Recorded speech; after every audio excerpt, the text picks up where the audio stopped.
By the way, if you haven't subscribed to DevMate YouTube channel, I'd love you to quickly do that. It's not going to cost you anything at all.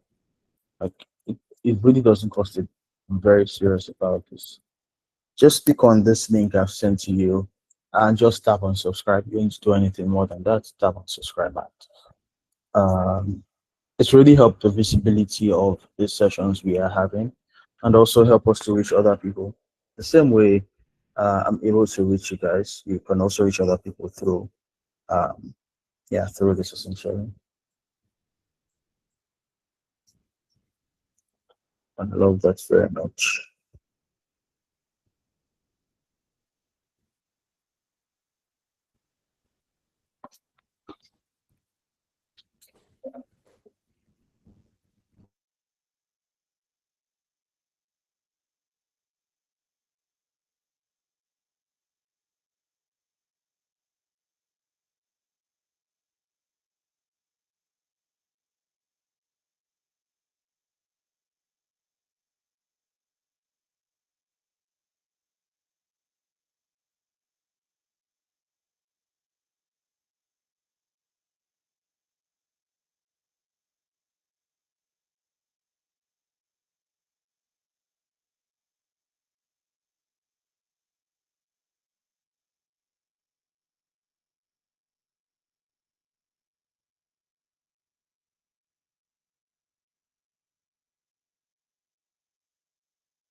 All right. Hi everyone.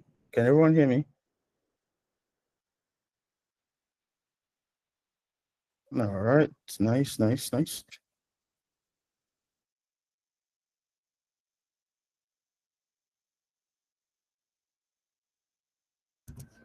All right. Cool. Let's get started. Do we have Roland here? 2,000 votes.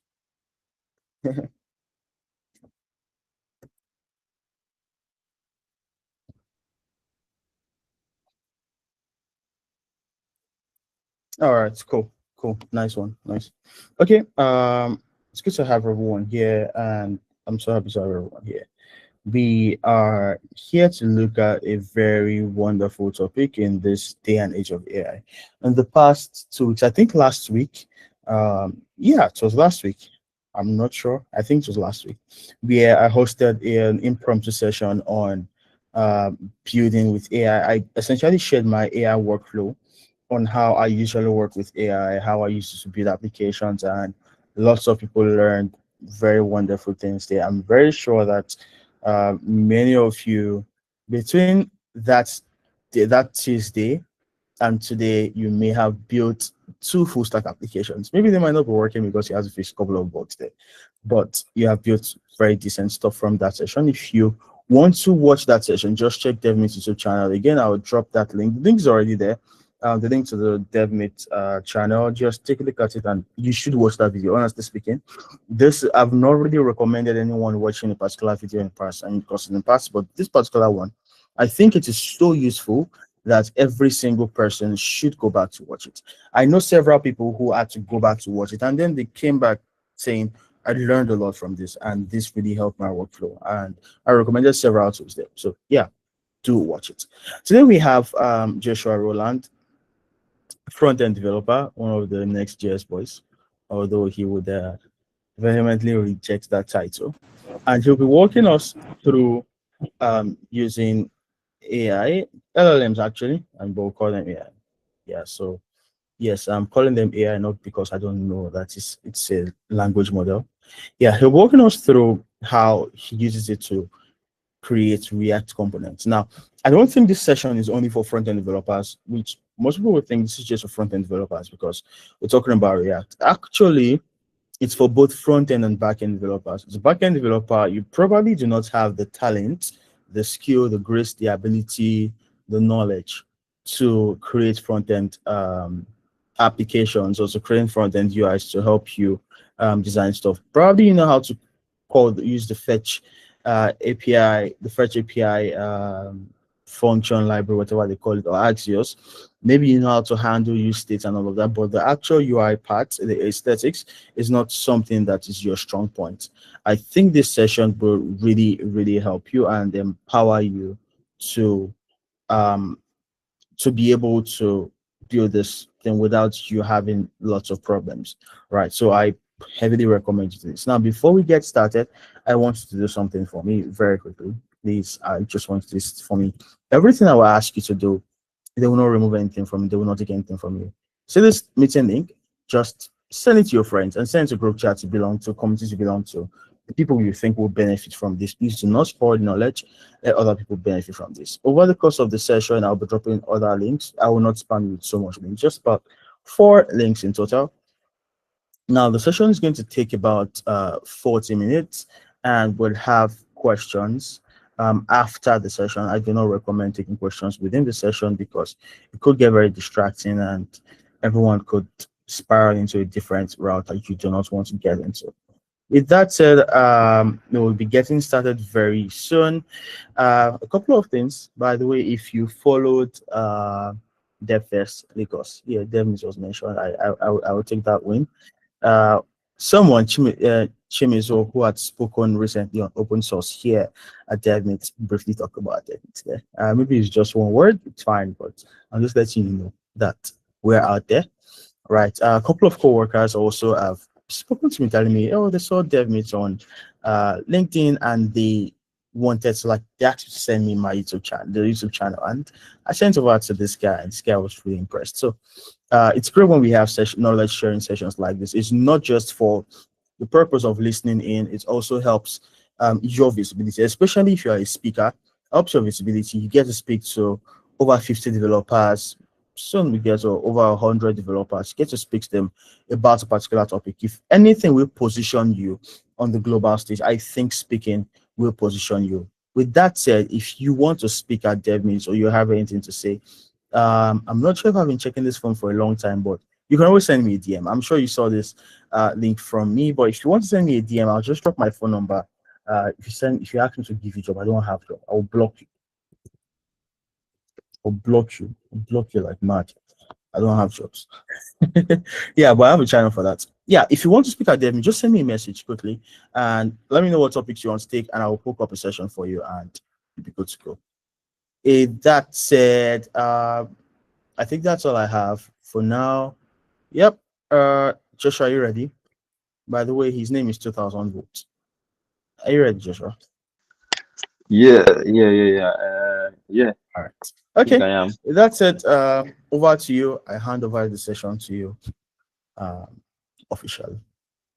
All Thanks. right, all right.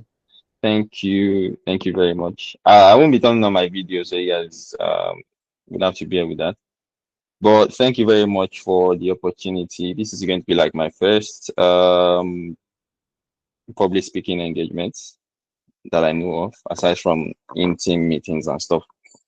And I appreciate the honor. I appreciate the platform, and I appreciate like everyone for turning out, coming to this meeting. I probably understand that you have some things to do, like prepare for tomorrow, but you're still here. So we are going to learn quite a lot tonight, and I'm going to learn from you guys too. So just prepare your questions, like Deji said, and we'll take it at the end of the class. So without further ado, I am going to share my screen now. And So it's going to be in two parts. I'm going to like talk about the theory part first. There are no whiteboards or anything. It's just me and my dog. I'm not really used to using the whiteboard stuff or diagrams, but I'm just going to use the Google Docs, and I think it's going to suffice. So first things first, the topic is building components or building like in for general overview, replicating designs using LLMs or using AI or using AI code editors, right? I know there's like a lot of back and forth. Oh, should you use AI? Oh no, don't use AI. Oh, should you use code editors? No, that has AI. Or don't use code editor that has AI. But there's one truth we can't deny is that AI is already at the intersection of our work, and at this point is evolve or die. Right, we're at the evolve or die phase where it's either you join the machines or you phase out. You become like the calculator or the abacus, or lack of better word, right? So, how do you use these tools to your advantage? Because in today's world, speed is a priority. Speed is like a business advantage. That's why you see different companies going head to head. They are recruiting new staff. They are like bringing out different technologies. You are seeing the battle against Vercel and Cloudflare, always going to bring out like a new framework and stuff. Speed is like of the essence. And in as much as people say, oh, front end designers or front end developers, we are not that important. Oh, AI can do our job. Back end is like the most important. The truth is, you still need like front end engineers, because if you build out your stuff on like you have the architecture, the backend and stuff like that, you still need something to demo to your clients, right? And a founder just has like the idea in his head, but I used to tell people that LLMs, AI, chatbots, and stuff, they're like babies, but they're just like really powerful babies. If you remember Powerpuff Girls, that's for people that watch cartoons back in the day or still do. Powerpuff Girls are basically girls, but they are powerful, right? So think of LLMs as babies, but they are just very powerful babies, right? They are very powerful babies that can do work faster than you can, right? So what makes what how can you use these LLMs to your advantage? So I'm going to give you a scenario now. You have a fridge, right? You have a fridge, and in that fridge there's rice, there's beans, there's like a whole lot of stuff in the fridge. There's milk, eggs, meat, and stuff that you put in the fridge, right? And now you want to tell someone to go bring something from the fridge, or maybe you stay with your roommate and you're like, yeah, I beg, let me go bring bread inside the fridge. And let's say, for example, you have sliced bread and you have like a loaf of bread in the fridge. Your roommates can go there, bring the sliced bread. When you in your mind you wanted like the loaf of bread, right? Or you could go there and bring the bread of the shawarma bread, basically, right? So what empowers these LLMs, right, to do the work you want them to do? That's why you see most people say, oh, this model doesn't fit this use case. This model is not fitting this use case. I want to believe that all these models are trained on kind of like the same data, right? The volume is just what separates them, unless you are fine tuning your model. But there's still going to be like a base model that you are going to fine tune, right? So we have GPT, we have Claude, we have DeepSeek, and the like. Those different models are trained on basically practically the same data, but just different parameters, different what's it called again? I think let me just use volume, right? Different volume. So we have like you see something like, oh, 10B, that's 10 billion parameters. You see something like maybe two trillion parameters, right? So they, depending on the kind of information, the kind of um instructions you give to them, they are going to give you different outputs, right? So what power these LLMs is what we call context. All right, so context are just like giving the giving whoever you're sending. So let me go back to the analogy of your friend going to the fridge. Now you're giving your friend specific instructions. Go to the fridge. When you open the fridge, the door of the fridge, you see bread on the last row of the fridge. The bread is wrapped in yellow nylon. Please bring me that bread. Now, when the person goes to the fridge, he's not wasting time. He's just going to the fridge looking for the bottom row at the door of the fridge, right? And he's picking the bread with the yellow nylon. If he's not seeing the bread with the yellow nylon, he's not going to come back with black nylon or bread. He's not going to come back with green nylon bread. He's just going to come back and tell you can't find anything. That is where what separates the people who know how to use AI versus the people who don't know how to use AI, right? We just use it for the using sake. So this technique is what we now define as prompting. Prompting. So prompting is different from prompt engineering. So prompt engineering is like a blanket. So prompting is the blanket term.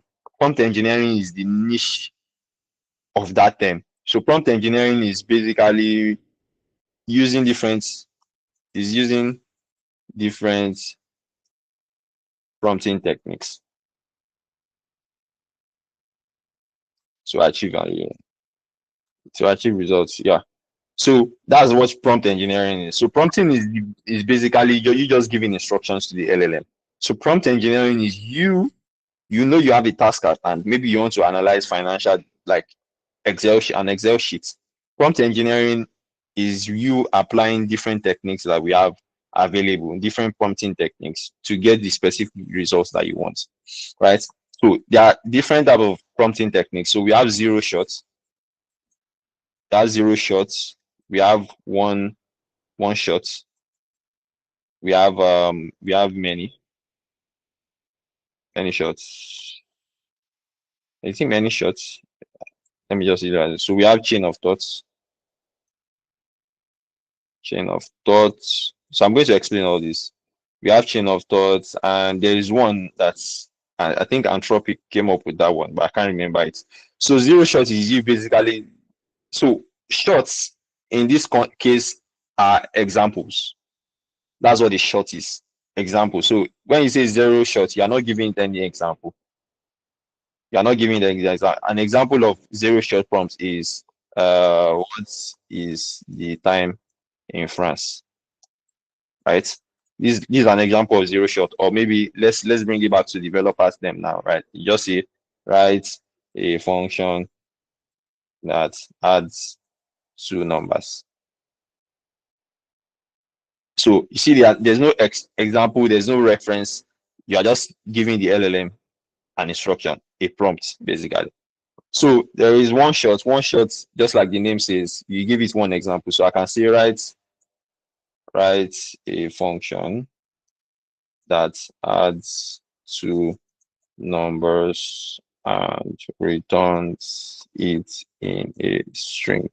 So I can give it like this. So I can say, for example, I do function a b let me just do this. A plus b equals to c, right? So it's going to output it like this. It's not going to. So if you've noticed, if you've used ChatGPT well, you will notice it writes its function like this. Functions that it does function declaration, not function expression. So if I want it to give me function expressions, right, which is going to be const sum is equals to, right, const sum is equals to, if I can, yeah, so if I do this, my output is always going to be like this. So let's just quickly try that. So if I do, let me just copy this. Let me just do this on a one shot. I pray it doesn't look at my memory, and Let me refresh. I pray it doesn't look at in let me put it in JavaScript, right? JavaScript.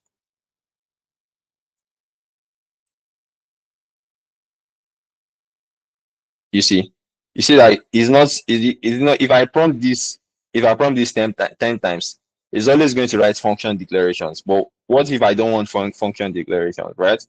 I can now do so this is a zero shot prompt. So if I do this now, and do this, can you see? So it's giving me the output I want. It's not giving me this. If I prompt this, if I try this again, it's not going to give me const. It's still going to give me function. Can you see? If I try this a billion times, it's going to do function declaration. So that is one shot. So many shots is you giving it many examples. One more than two, right? Two or more examples. So I can say something like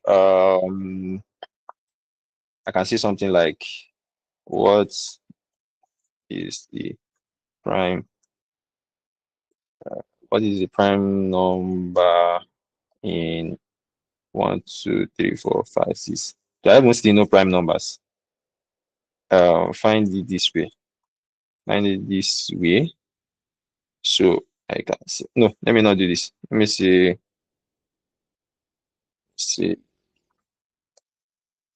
Two balls are in a sack.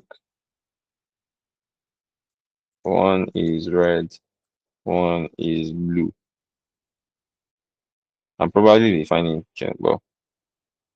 How many balls would be left if I no, I think this is sorry about that. This is chain of thought. Let me just put it here. Sorry. This can go for put this here. This can go for many shots. So this now we have consume this. There's another way we can do this. We can do an ify, right? I can do an ify or I can do an ify and do b a b then this b a plus b equals to c, right? I can do this one. So I'm telling it to either do this method or this method, right? So that is many shots. But this is chain of thoughts. So chain of thoughts is basically you planning. Let me just use planning. You are planning with the LLM to arrive at a particular result. Because these LLMs, the way they work is kind of confusing. You can give them like an arithmetic problem. I don't know if they fixed that, but back in the days, you can give them an arithmetic problem and they'll solve it their own way. But chain of thoughts helps to walk them through the different steps that you want them to take. I can't think of the chain of thought prompt in my head, but it's kind of like if you say, those aptitude questions where they'll say 6 people dig a well in 2 days, 10 people dig a well in 5 days. If you employ 15 people, how many days would it take them to dig a well? If you give the LLMs that kind of question without the chain of thoughts, they are probably going to make a mistake most of the time, right? But you can guide them on the steps you want them to take. So that's chain of thoughts. This is like the most powerful type of prompting techniques. So what how does this concern us as developers? Many people are in this category, zero shots prompters, right? And they complain about, oh, this code editor is not doing this, oh, this model is not doing this, oh, this model is not doing that. When in actual reality, you are using the wrong prompting technique for what you want to achieve. Now, don't get me wrong, zero shot prompt is also a prompting technique, right? For example, if I'm going to say what is the time in France, I'm not going to be writing the different time different time formats that we have, and I don't need that. I just need what the time in France is, right? Or if I say I need a function that has two numbers, I don't need to give it examples if that is not my concern. So zero shell prompts, they are like for developers now. You can say, oh, convert this to JSON, convert this to JSON, right? If you give it an array and you say, okay, convert it to JSON. So that's zero shot prompt is useful. But when you come to things like replicating designs, or you're trying to build out a feature, you can't use zero shot prompt and complain that the LLM is not compliant, right? So you need to understand that the first thing you need to know is context is what makes LLM shines. That's what you give them the instruction, you give them information, you give them detail.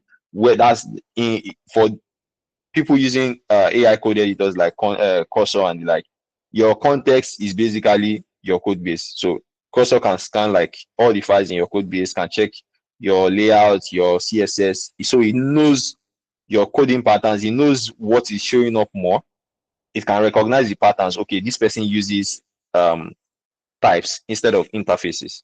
So it's not going to, when you prompt it, it's not going to give you types. It's going to give you, it's not going to give you interface, it's going to give you types. But if you're using outside your code editor, context is going to be limited. So it's going to be what you provide to the LLM that is going to work with, as opposed to using AI code editor. So this is your cue to download an AI editor tonight. Right? You can use free ones, there are three and the likes. So now let's go to what we are here for. So let's say you are a front-end developer and you were given a design to replicate within a short time. What did I do? Okay. Within a short time, and the design seems like it's complex, or you are feeling like you don't have like enough experience to replicate what the design is. So you can actually use both in-app editors like AI code editors like Cursor and the like, or you can use your ChatGPT. So the reason I'm not going to use ChatGPT is because I'm not on the pro plan. If I start uploading images here, it's going to max out. I think I can only upload 2 images, and that's all till tomorrow. So I'm going to be using my code editor. So this is a fresh project. I installed Next.js on this project, so I've not done anything yet. So it's going to be a fresh project. I'm going to try as my best to let's replicate this. So we might not be, I'm sure we'll not be able to add the images and stuff, but we can get like the layouts, and I'll just tell you to add like dummy placeholders for this. So another disclaimer: no matter how good you are with prompting, right, you also need to know that some models are crazy, right? For example, Gemini, I think, shines now with UI, but the coding logic is kind of like crap. It's not the same with. I've not tried the Gemini 3, but it's not the same with Claude Sonnet 4.5 for coding. So you need to understand that these models have their strength, right? No matter how much you prompt it, it's not going to give you like your desired results. It's going to give you results, but it's not going to give you your desired results. So you need to have that in mind. So we are going to be working with this design. I think this is like the the one that doesn't have too many gas boosts. Yeah. So let's just work with this particular one. So first things first, we're going to be working with the header part here.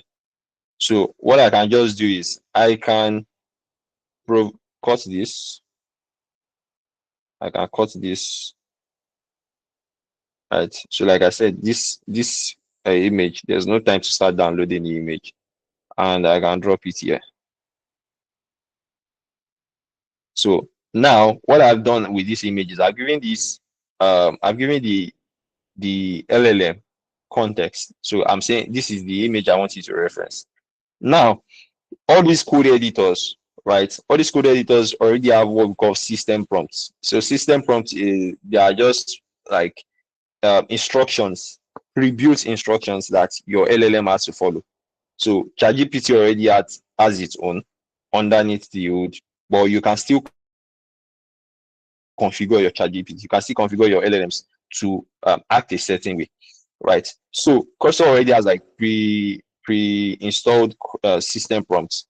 while if you are using your chat GPT and stuff, there's something we call persona. So persona is you giving your LLM a persona basically. So I can say, for example, if I say you can say something like you are, so you don't need to go too in depth before you need to like go very in depth, but these LLMs are very smart now. So you can say you are a registered nurse with you are a registered nurse with 5 years of experience, right? So experience, 5 years experience. So now I've given it a persona. So I would ask you a series of questions. So I'm giving instruction now. If I ask a question that is out of scope, your scope of your profession, out of the scope of your profession, scope of your profession, you can tell me you don't know. So the reason why I'm adding this is because you ChatGPT is a chatbot, is an AI assistant chatbot, right? So if I don't add this, probably it's going to answer if I ask to create a JavaScript function. So I'm just adding this as a clause, a guardrail, right? So let me send this. So so so look at what will happen here now. So if I say this, it should tell me it doesn't know. Oh, so you see, it's not. Let me see. If you ask anything or general clinical, I think I've messed up this context. Let me start with a new chat and copy this. No, copy this. The persona is important, but have I deleted? Okay, let me do that again. So new chat. You are a registered nurse with 5 years experience. I will ask a series of questions. If I ask something out of the scope of your experience as a nurse, tell me you don't.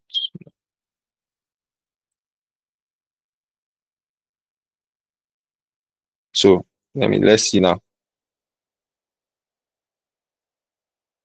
Can you see that? So the reason why it answered the other time was because I did not start with a persona. It already had it already had context. They already had the context of this, right? So where is the new one? Chimo. I didn't remember. It didn't save. Okay. But the reason why it cannot answer it here is because why? I've defined this persona here.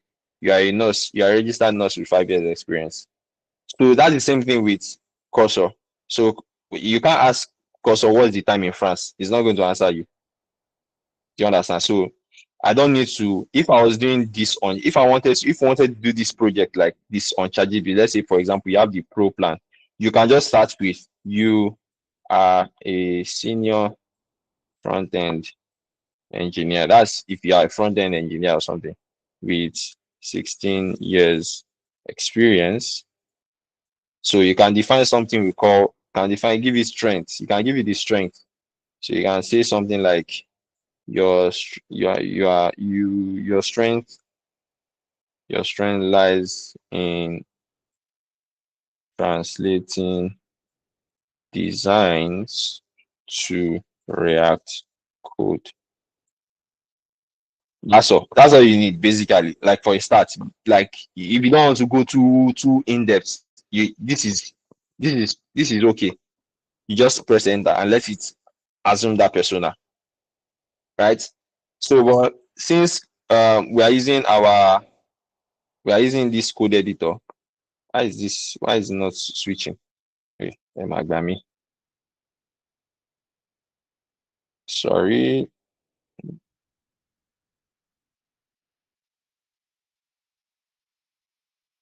I don't know why it's not switching. Use Z. Who is that? Can you possibly guess? Ah, I don't know. Z is not Z. If I use Z, I'm going to be very slow. Let me know. Let me just get this back on. Yeah, just checking.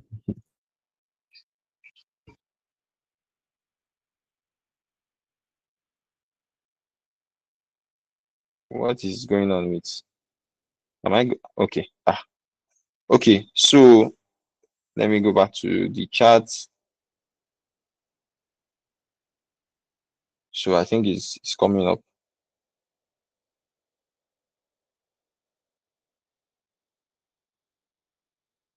Okay. So while it's coming up, so key things. Is that it be like now this Z I go use last as or this Google's new this thing. So key things you need to have in mind your context. If you are working outside a code editor, an AI code editor, you have to define persona and strengths, right? And you need to pay attention to your prompting techniques. So let me just see if this is up. Oh, okay, it was updating, I think. Yeah, the image is here. Thank God. Right. So I've given it context, this image. So what I can do now is because this is a fresh project, because this is a fresh project and there is no other context you can work with, like my coding style, the way I used to define my files, um the way I used to structure my file. Okay, maybe I used to create like a component folder or a UI folder and stuff like that. I would probably need to give that context to this LLM. But for the sake of people here that might want to use Cursor or any other editor, you can do that with using rules. If I'm not mistaken, yeah, rules, agent settings. So there's something called rules. This is for Cursor. So you can give it rules. I don't know when they added this command, but you can give it rules. So you can just add a rule. So you can add like this is general rule, or you can add like for this specific project. But there's no need to go into all this. So for this now, right? I can just do like first things first. I need you to create like a folder. I'll need you to create a folder. So first things first is I want this design. So Cursor has different things. Cursor has plan, ask, and agent. So I will just use agent. Plan is like really super cool. I think I should even use plan. So I want this way. So firstly, create a component folder. uh, Sounds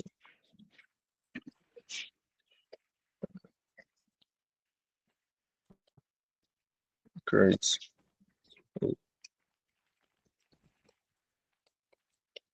House. So this is basically how I structure my design, header, footer, and the layout wrapper. Because layout wrapper, which will I don't know how next year's 16 is now, so I'm guessing we're still going to be using Clint anyway. So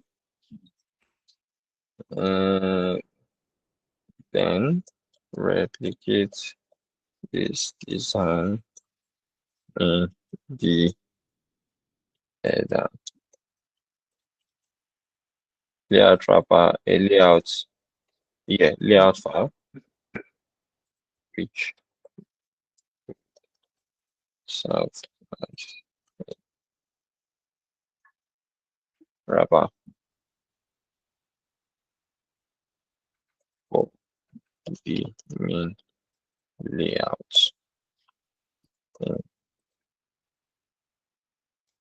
in the assassin, yeah, or the assassin. So create replicate this design inside the header file and import it in the layout file component folder. Now I've defined the structure, right? The files and everything. So what I need to do now is to explain how I want this design to be. Now I can let it figure that out on its own, right? But let's look at the design again. If there are some things that I want. So you see that we don't have the mobile view.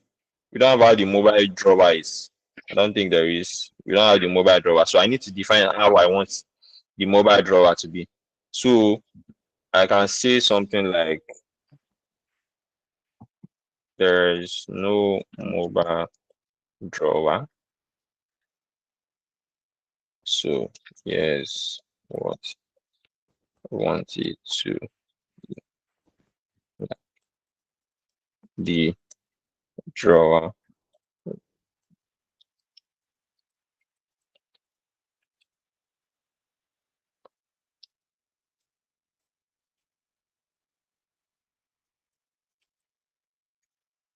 it's when it's open the body of the page should.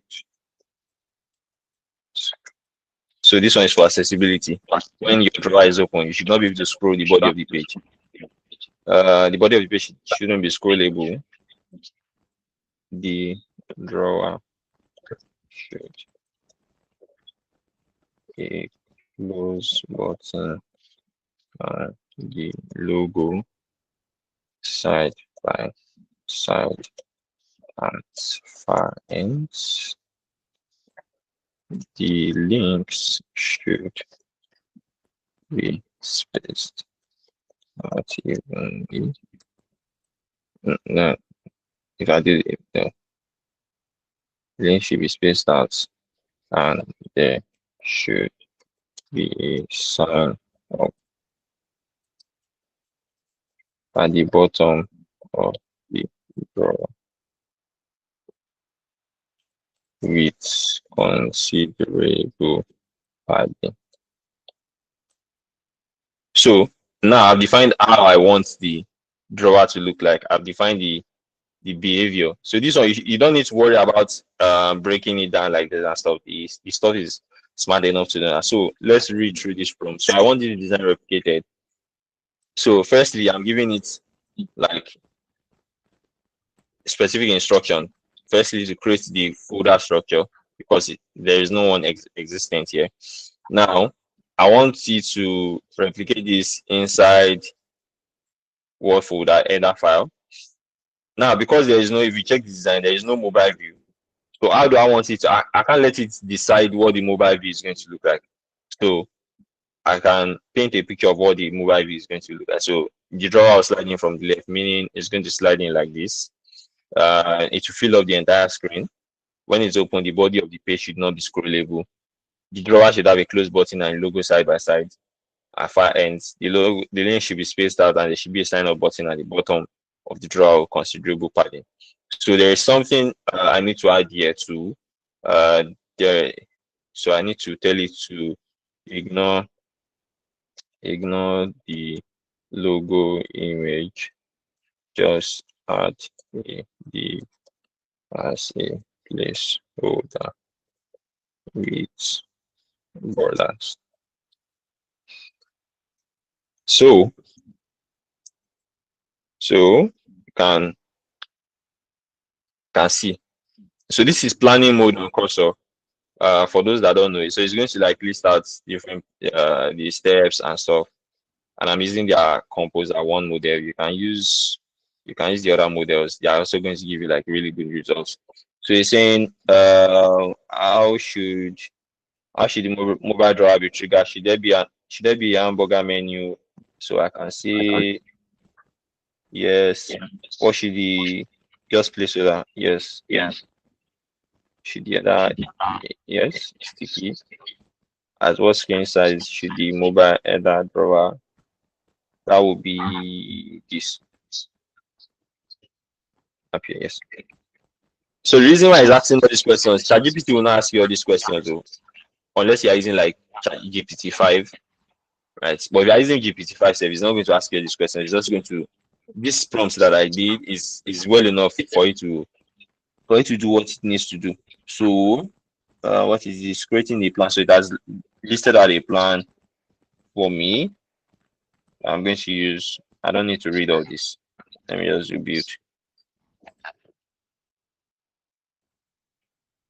So let's wait and see.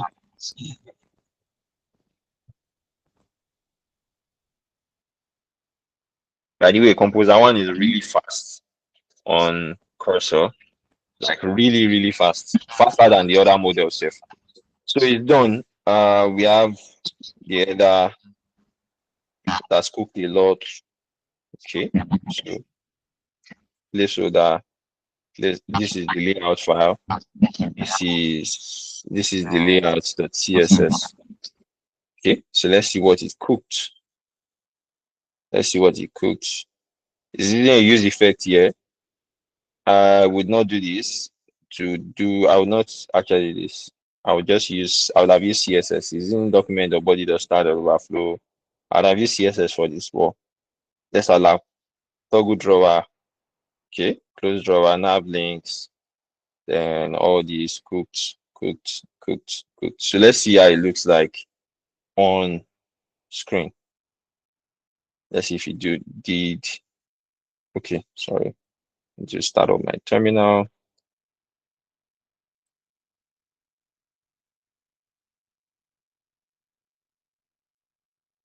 It's any browser no eBay.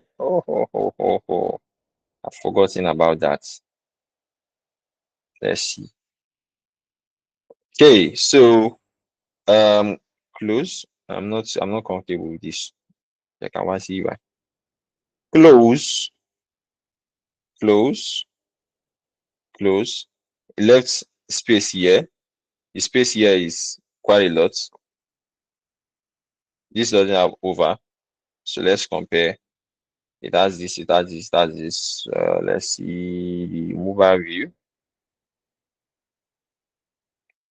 Let's see the mobile view. Okay, that's the sign up down here. Exactly what I specified, not same, but for this, you got this like spot on. All right, I asked you to put the sign up down here with considerable padding. It did that, put the borders here, gave the link spaced out and open. So the part where I need to fix is going to be this, which you can easily do with your CSS. So let's continue. I'm going to change the model for the next one, so I can just add this. Where is it? Let me just accept all. Where is it? Okay, let me just add. And then they accept all now. Cool. Close. It's in the file. Okay, so what's the next thing? So we have app, we have layouts, we have the components is there. So let's see this hero section.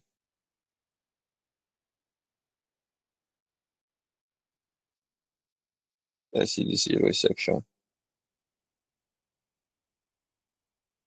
So I just need to bring this, put it here. So let me change the model. Let me see where are those Google models. Let me see this. Gemini. I've not tried it before. So now let me look at the design. So this one, I don't think you need too much stuff for this. You can figure out how the mobile view is going to be like. Or if you cannot, you just need to reprompt it. But I'm just going to zero shot this, right? Like I've been doing. I'm not going to give it any instruction. I'm going to let it figure everything out. I'm also going to tell it to try to do this stuff that are here, those curvy things. So I want this design replicated. So now I know there are some people that are cultists that like to create every section in their page, in their React page is a component. I absolutely marvel at that kind of design pattern, or what would I call it? But since today is about creating React components, create a folder in the components called pages, and in it create home folder where the home sections will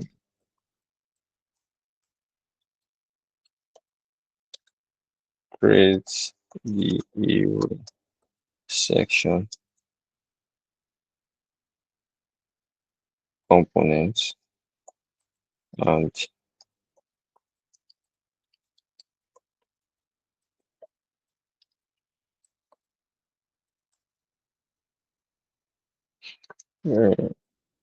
I can just say make it by responsive. Since there are no images, add these with borders as the image placeholders.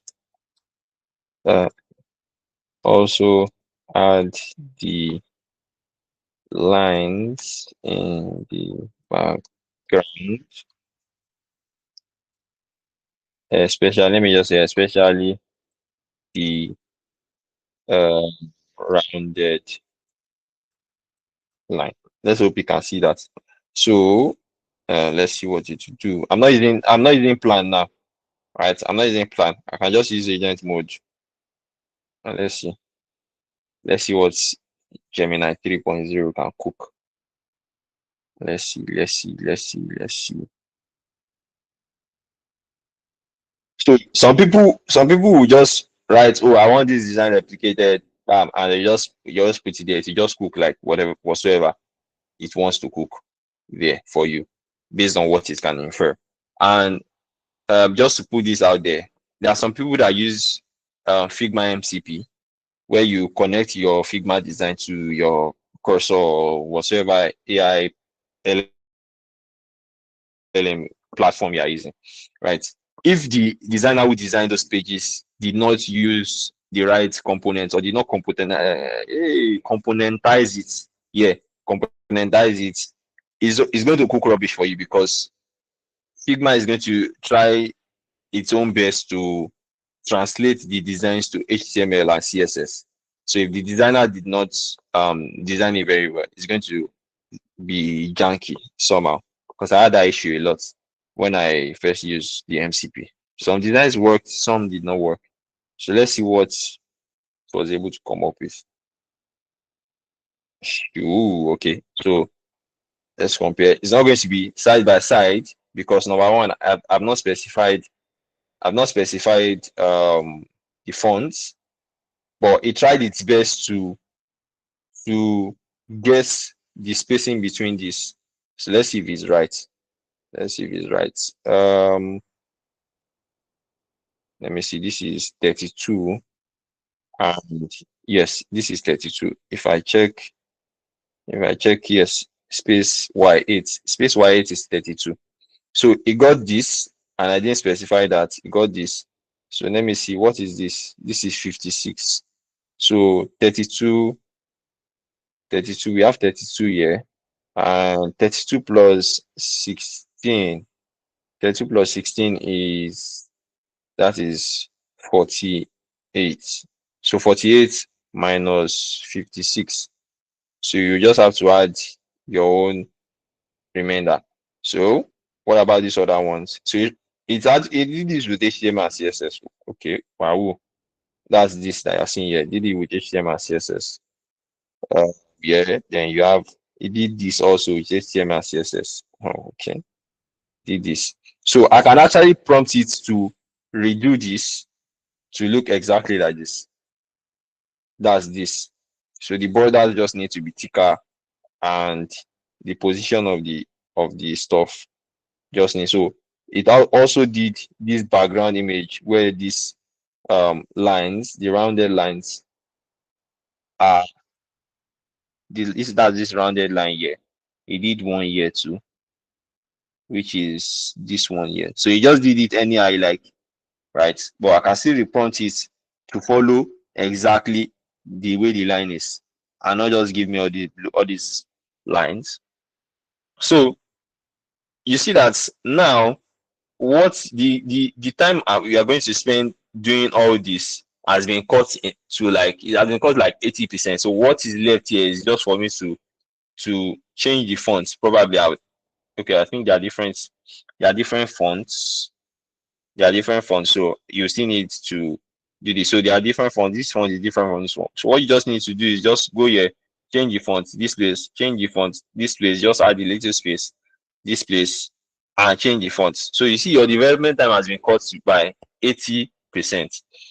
What is the key differentiator here? The key differentiator is all these that I've listed here. Number one, context.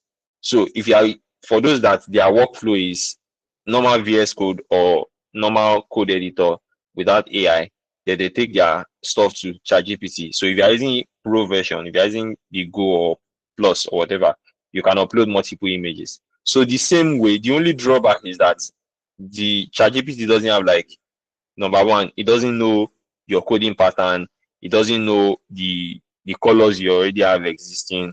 It doesn't know the your folder structure and likes. So that's why. So if you are going to be using ChatGPT and stuff, you are not going to be telling you to create folders. You are only going to be telling you to do code. That's all.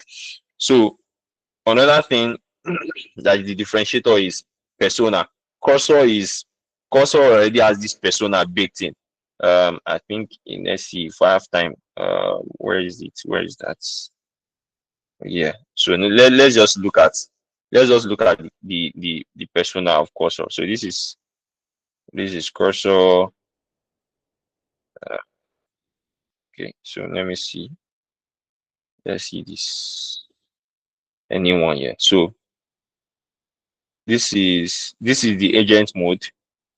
This is the agent mode, right? This is the agent mode.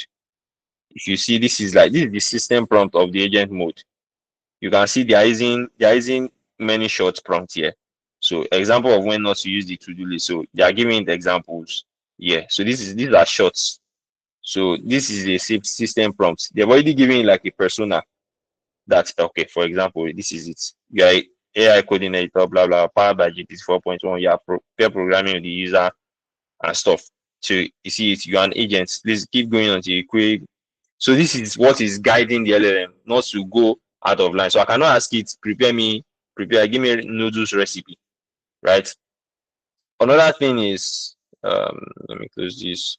Another thing is you need to define the strengths. So all this I'm just reiterating is for people that are using that their workflow is take your stuff out of your code editor, then bring it back. So you need to put that in my context persona. Then you need to define the strengths, just like I did here. Where is it? Just like I did here.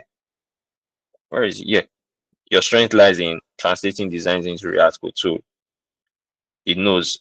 Then what next? Next is your prompting. So you can zero shots, right? Zero shot is what we've been doing since. So there are no examples. Zero shots, there are no examples. And this image is not an example, is the context, right? This is the context. So one shot, this is an example of one shot. You are giving it an example of how you want your response to be like. Many shots is you're giving it two or more examples. So for example, if you want to, let's say you want to replicate design and you already have like the code that you've written before. So for example, let's say this header now, where is it? This header that we built before. Let's say I want to create another of this header, right? I want to create another of this header. I want to create like maybe this type of link for this header now. I just copy this and tell it to give me something like this. So this is that's one shot. They are telling it to give you one shot. So I can copy this sign up and sign up button and tell it, okay, make it a component. So I can do this here, or I can do this in ChatGPT. So I'm saying, so I want to create a reusable button for authentication pages. And here's an example of my current sign up button. So I can put this now as my short, and I'll just tell it, make it flexible so I can change the color and label based on the odds prompts. Do you understand? So for example, I can give it multiple shots now based on this prompt. I can say, e.g., login should be transparent, sign out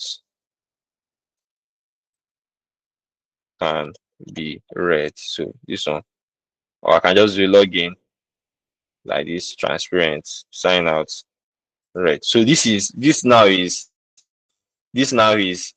many shots. So I'm giving it two example. This first one is one shot. This first prompt here is one shot. So if I do this now, it's going to replicate that for me. Uh, Joshua, sorry to interrupt you.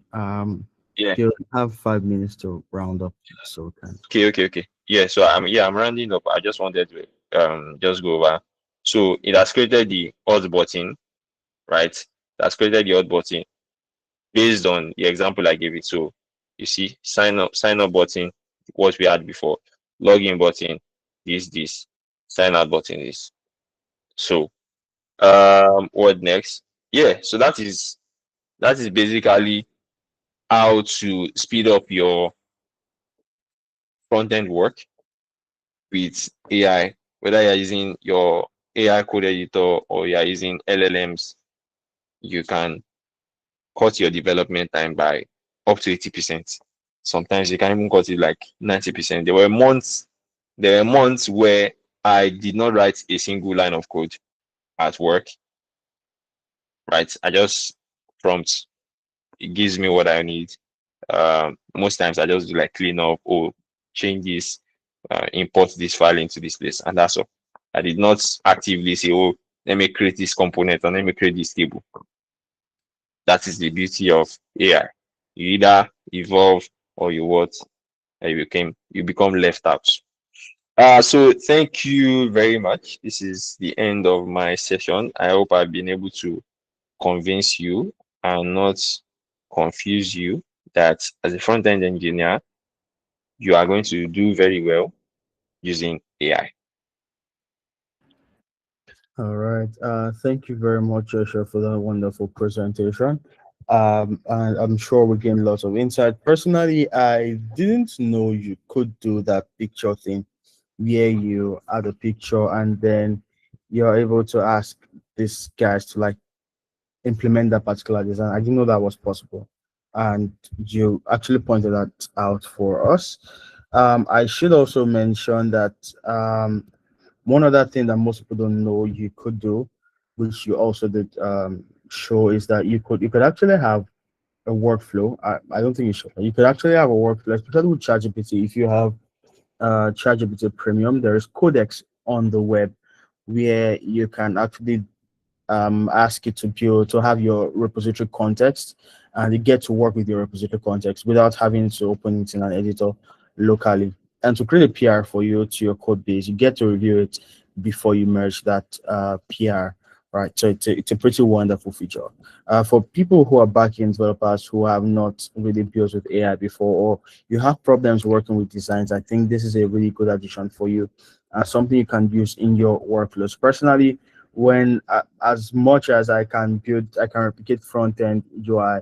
Most times I do not want to, because I think it's a lot of effort with little use, right? Because we have lots to do at the back end there. But I think this is really useful for everyone. Now, two things before. First of all, do we have any questions? Does anyone have any question? Some information you'd like to know with what has been presented so far? This is your best chance to ask questions on using AI, on editors, and all of that.